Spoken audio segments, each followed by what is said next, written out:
centering, shutting up the brain, allows a different perspective, and it's a connector to all the other levels and sensory gathering data. Okay, that's very good.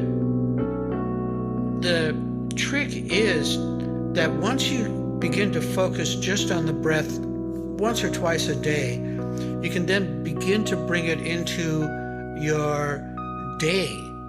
During the day, when you can have a moment, if you're sitting or waiting for something, or just have a moment to bring yourself back to your breath, to keep you grounded and centered. The thing that comes to mind is that if you're not aware of your breath, you are being breathed by all the other things. You are being breathed by your nafs.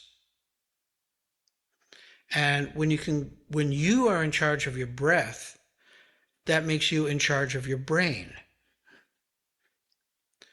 And this is what we're trying to achieve here, is not being sideswiped by nafs, which that's what they're up to all the time, as you notice.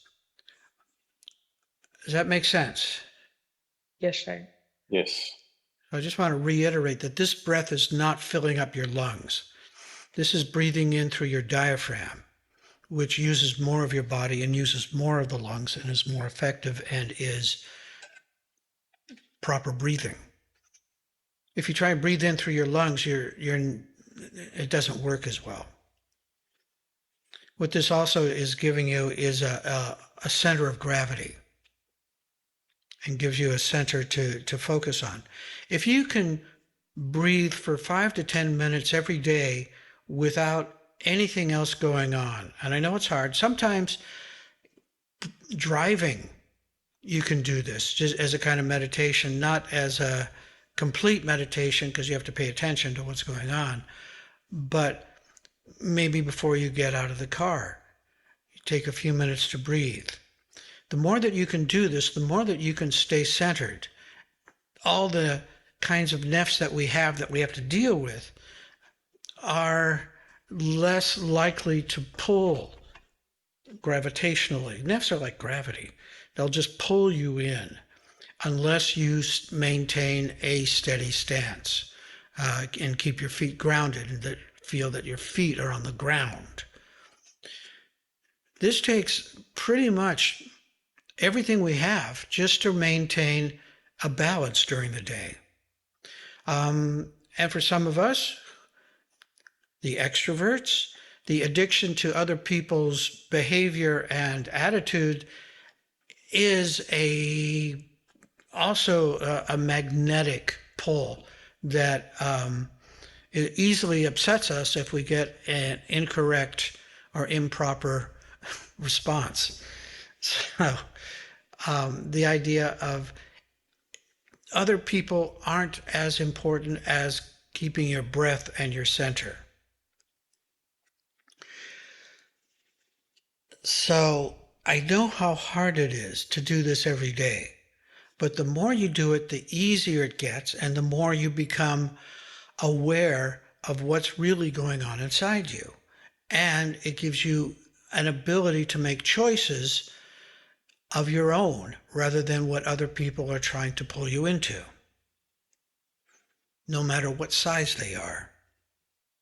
All right? This is making sense? Yeah. Yes. Okay, Mo. What is the problem of maintaining breath? Just the breath. I'm not talking about doing anything else. This is the simplest as you can get it, because once you achieve this simplicity, you can apply this to everything else that you do.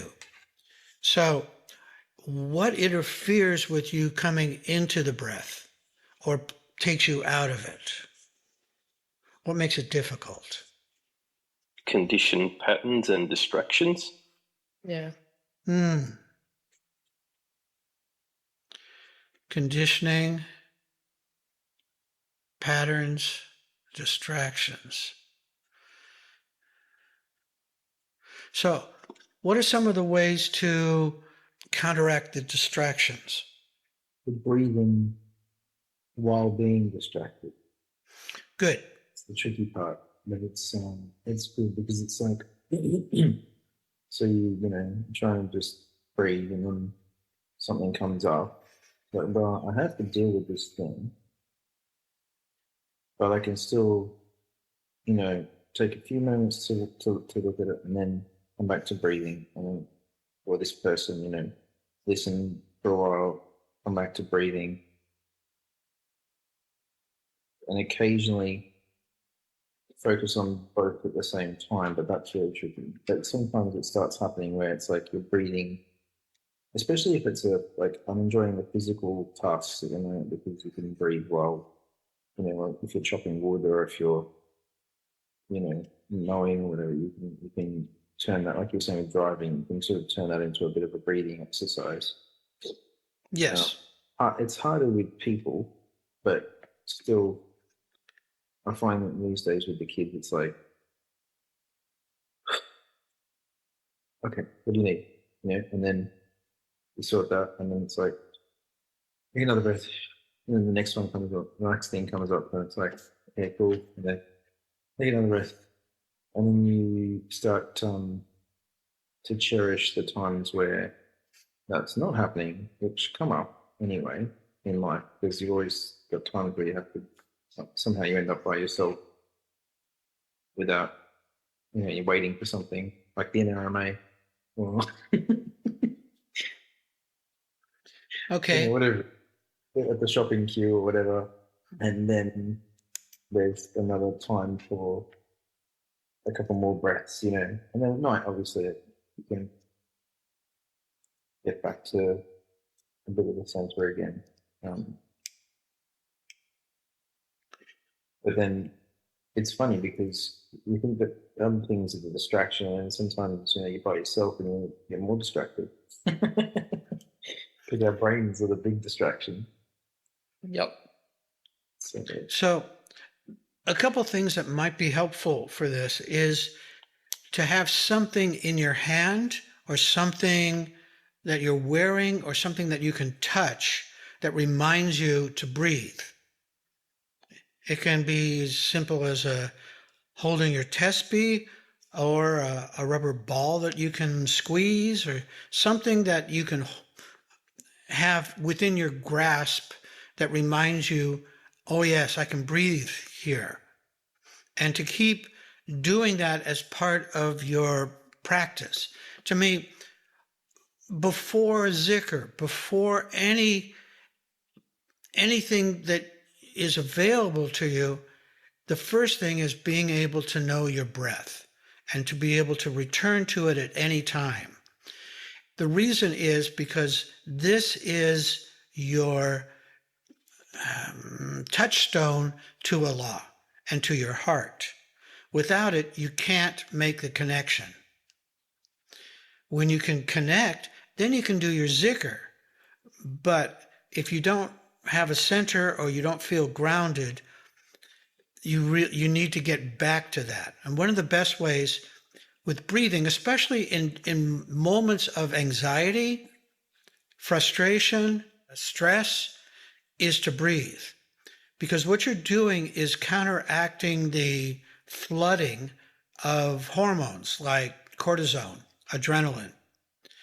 And by breathing, you oxygenate the blood to bring it back to normal. When you are stressed or anxious or disturbed in some way, your system is kicking in survival mode so that you can run from the saber-toothed tiger or kill the mammoth. Unfortunately, those days are gone. It'd be so much easier if we knew that we're facing a life-threatening situation. But usually we aren't. It's all in our head. So to counteract that, taking control of the breath brings you back to this moment and to understand it doesn't really matter. You don't sweat the small stuff. If you can breathe and have a connection, everything's going to be okay. You'll know what to do. But if you're caught in survival mode, the adrenaline's flooding your system, you have 3 modes you can be in: run, freeze, or fight. And those aren't usually helpful. So learning how to bring that breath in at moments of crisis is what I would like you to learn how to do. And at the moment of like, oh my God, I'm really angry, it's really pissing. And if you can pull back for 2 to 3 minutes before you act or speak, this will help you come to some kind of clarity that you would not have reached in crazy land. It's probably the hardest thing to do, but it is the most important thing to do. So when you start the day, you're getting ready, you haven't gotten up yet, you're still in bed. If you can, for just a moment, go, I'm going to try and remember to breathe today. Just getting that intention going at the start is going to be very helpful. But you need to make that intention clear. The more you do that, it becomes a practice and becomes part of your life. And like I said, if you are in charge of your breath, you're going to be in charge of your brain. Otherwise, everything else has you on the merry-go-round. It's spinning you around. So I sent a little article out yesterday. Did you guys read it? I thought maybe I'll read it now and we can talk about it. It came up with the idea of sometimes it's hard to see Latif in the world around us, though that's pretty much what the school of Sufism is all about, is learning how to read the subtle things and understanding, for example, why we study Allah's names is so that we don't get caught in thinking that because something appears to be a certain way is that. Because everything in this world is in transformation. Nothing is going to stay as it is if it is made from this world. Whatever it is, it's in transition. Everything changes all the time. The problem that we have is we're just that bit of slow in our daily lives to not notice that dust is collecting and things are beginning to transform back to the dust that they came from so that they can go into the next form of whatever it's going to be. We don't see that as much. We may see it in things when it's all sped up, like in fires or floods or different kinds of catastrophes. Things happen very quickly, but life around us is moving in relation to us slowly. So my question that I began to ask is,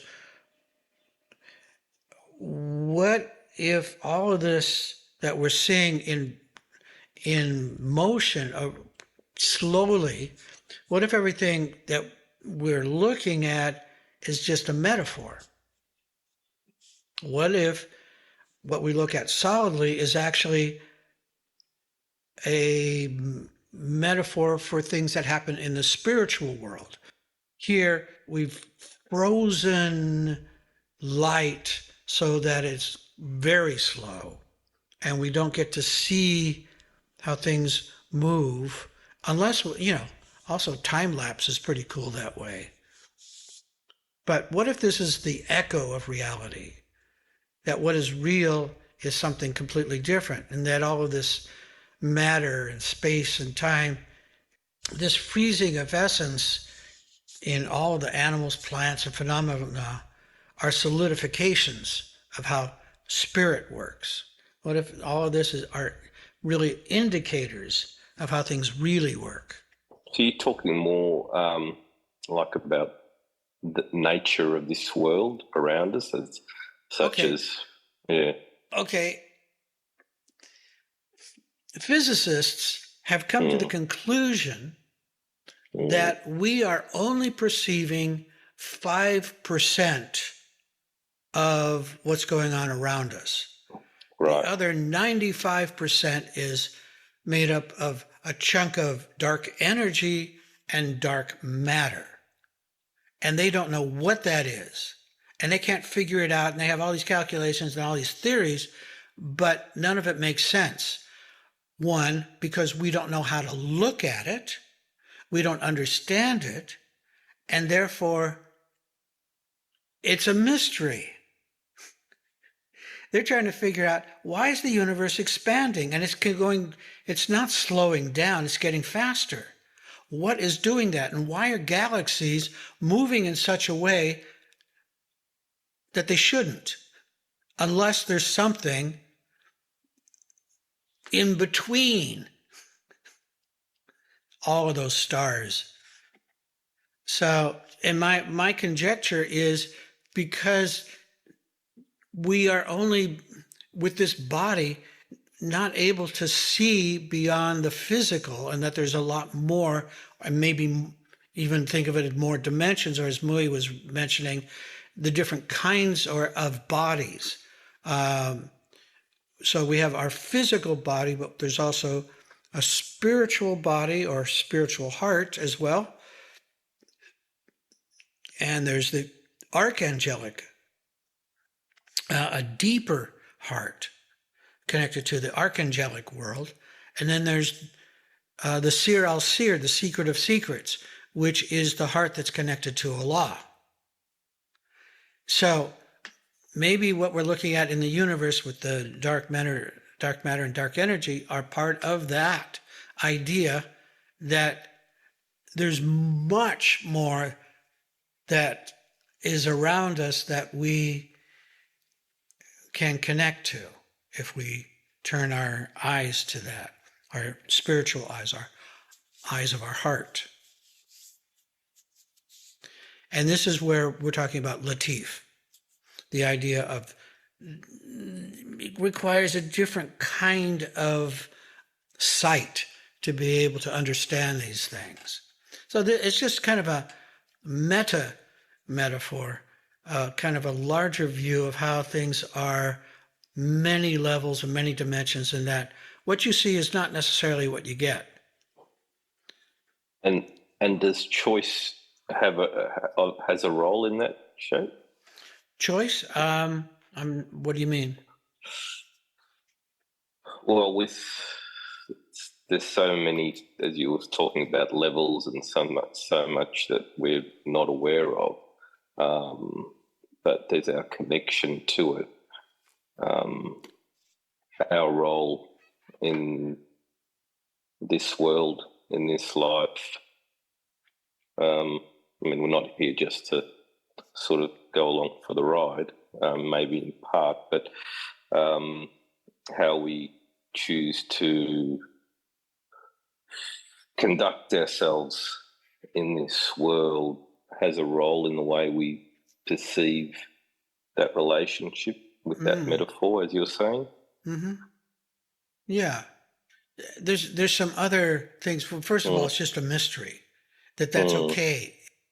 It's a journey, not a destination. Don't get stuck. Have a sense of humor. Anyway, so what I was going to say too is that part of this, you ask about choice. And to me, the choice that we have is whatever we're looking for, we're going to see or experience. If you're not looking for something, you're not going to see that. Sufism itself is known as the open secret. The idea that if you're not looking for it, you're not going to see it. If you're looking for it, all of a sudden, all of these shingles will be up of these different shops. but they're hidden unless you're looking for them. And that goes for everything. If you're not looking for it, you're not going to see it. If you're looking for understanding or love, you'll find those things. The thing is that it's an ongoing investigation, and as long as you keep an open mind and are curious about how things work, it's going to be enjoyable. It's going to be entertaining and educational in all kinds of ways. But if you get stuck and get caught in dogma, it becomes very rigid and very confining. So keeping an open mind about things and keeping an idea that you don't know much, as a matter of fact, the more that you're going to learn, the more you're going to find out that you don't know, then it becomes a continuous show. And the idea of La ilaha illallah, what if we say there's nothing but love? That all of this is love. And that our ideas of what love is are canned. That there are many flavors of love. And if we don't like something, we say, oh, that's negative, or that's not a good thing. That's not caring, or that's not love. But that's because we have biases that we carry around with us of like what love should be, when it really may be a whole lot of other things that, like dark matter and dark energy, is a whole lot more. Yeah, it makes sense. I was just sort of reflecting a little bit on that series that I'd been watching, Sheikh, that I'd mentioned to you during the week, and yeah, it had the aspect of the dark matter, but there was, the essence of it is that, wherever your mind's at, wherever your consciousness is at, then that's what you'll see, or that's what, you'll be led to. So, yeah, just hearing you talk now just made me think about, how important what we're focusing on, or what we're looking for. That's been my experience, that if I'm looking for something, I will find it, especially if it's, whether it's, and it kind of like, it doesn't matter whether it's a light thing, a dark thing, or a positive, negative, whatever it is. If I'm looking for it, I will certainly, it will find me, or I will find it. I think we create a kind of pull with our mind to bring this, whatever we're focusing on, to us. And I've seen it happen many times when people have received what they were looking for and were quite surprised that it isn't what they expected. And all of those cautionary tales that we have of like, like with the three wishes, or the treasure that's found, and people, or the relationship that seems so perfect turns out to be another kind of hell, or another way to sabotage oneself, depending on what one is carrying around and what maybe one is not aware that they are carrying around, because it's become so habitual that it's no longer being seen, but actually actuated. That's why we try and be very clear about what we're asking for, and whether we have permission to ask for it. And by permission, I'm talking about like with Allah. Allah, is this good for me? Is this proper? Is this something that will keep me moral, ethical, clear, and honest, and sincere, and humble, and be of service and be of use to the world? Or am I just thinking about myself and just thinking about the bottom line? In other words, the first maqam, the commanding nafs. Questions? Any questions?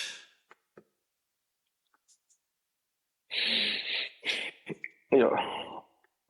I'm not sure if it's a question or not, Sheikh, but yeah, just following on from what you're saying about, what we focus on is what we see. At the end of the day, this one feels like it's all instructive, isn't it? And it's all Allah's world. So while we may be focusing on something which may be perceived as not good or bad, or we have the choice to look at it when we're going through it and sort of saying, well, it's Allah's world, and this is what I'm learning, or this is what I've learned. I suppose where I'm getting to is that, yeah, I fully understand what you've been talking about, but at the end of the day, the answer is just to focus on Allah, because there's so much in the world that we can choose to focus on. Just try and remove myself and say, okay, we can be focused on something simple, something from the dunya, but we can also look at it as say, okay, I'm focusing on this, but it is part of Allah's world. Okay, couple things. One, that's why I started talking about breath.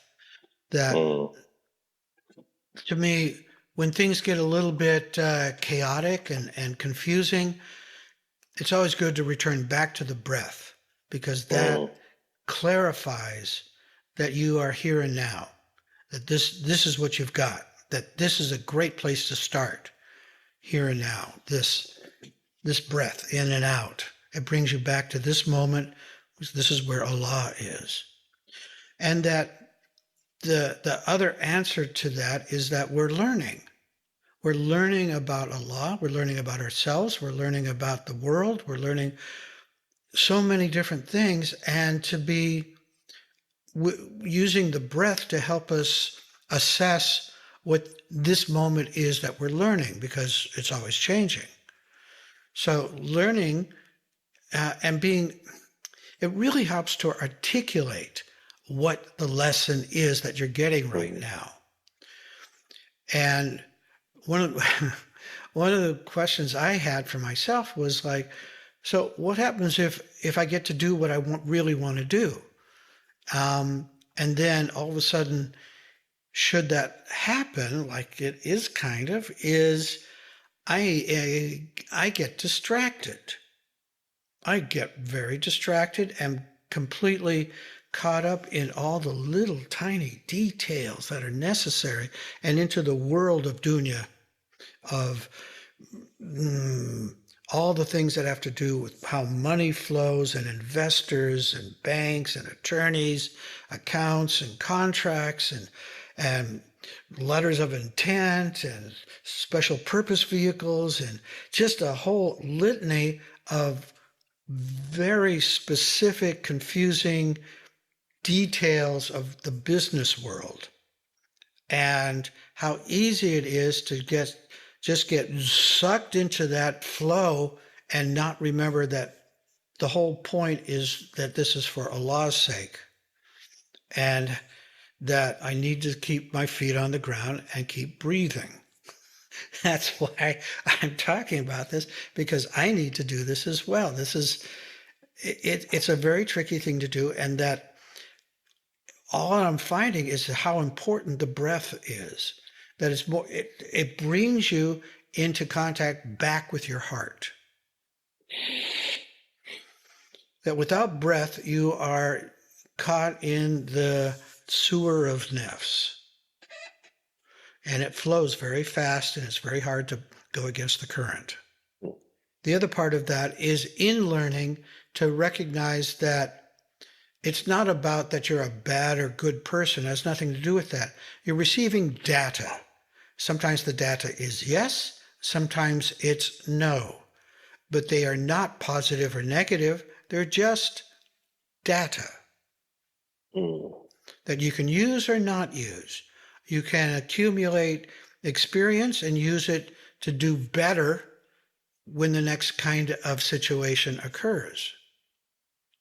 So we're gathering this data to help us navigate better in the sea of life. Then the breath is the wind that keeps the sails full and headed on a course that you are wanting to navigate. Otherwise, you will be pushed and pulled by the winds of the nafs and other people's nafs as well. This wind comes from love. The wind is love.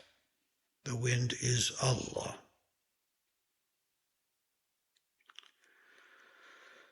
La ilaha illallah is nothing but Allah's love.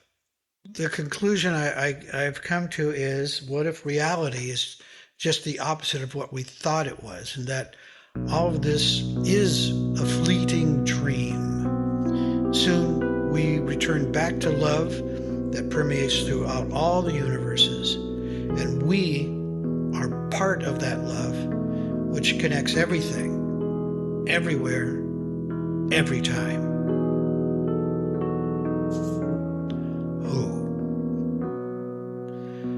أعوذ بالله من الشيطان الرجيم بسم الله الرحمن الرحيم الحمد لله رب العالمين الرحمن الرحيم مالك يوم الدين إياك نعبد وإياك نستعين اهدنا الصراط المستقيم صراط الذين أنعمت عليهم غير المغضوب عليهم ولا الضالين. آمين. Salaam Alaykum wa rahmatullahi wa barakatuh. Walaikum assalam. Thank you, everyone. Come on, guys. Bye. Bye. Bye. Salaam Alaykum.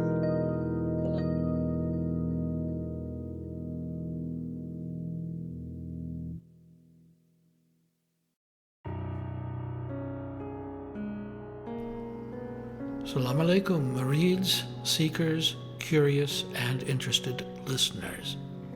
We appreciate you and are happy to share our Sufi message. Your donation will help support our Sufi Center in Sydney, where we do zikr, Sohbet, spiritual counseling, and healing services. We believe the message should be free, but it costs equipment, rental, services, software, and hardware to get this to you. So thank you for choosing our podcast among all the millions available. If you go to our website, ansarisufiorder.org, you will be able to donate through PayPal whatever you think this information is worth to you. Blessings and love, the Australian Ansari Sufi Order.